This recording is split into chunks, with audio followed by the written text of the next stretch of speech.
हज़रत इमाम हुसैन का मकाम। हज़रत इमाम हुसैन ना जब जंग हो रही थी ना, एक साइड पे यजीदी थे, एक साइड पे हुसैनी। तो हुसैन जो यजीदों में था ना, वो हज़रत हुर थे। पहले वो यजीदियों के पार्टी में थे, लेकिन जब देखा ना, कहने लगे हुसैन झूठा नहीं हो सकता। कहने लगे हुसैन अगर मैं आपकी पार्टी में आऊं, आपकी तरफ आऊं, तो यजीद की तरफ हूं तो मालो दौलत मिलता है, आपकी तरफ आऊं तो क्या मिलेगा। आपने फरमाया मेरी तरफ आ जा, मैं तुझे जन्नत का वादा करता हूं।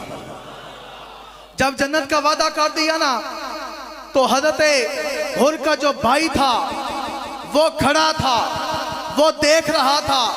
वो कहने लगा कि आजा, हज़रत इमाम हुसैन सैयद हैं, इनके सीने के साथ सीना लगा, अल्लाह तुझे जन्नत अता कर देगा। हज़रत इमाम हुसैन फरमाने लगे, हुर सुन, मेरे नाने की जन्नत इतनी तंग नहीं, मैंने तुझे सीने से लगाया, अल्लाह ने तुझे जन्नत अता कर दी। तू इसे सीने से लगा, अल्लाह इसे भी जन्नत अता कर देगा।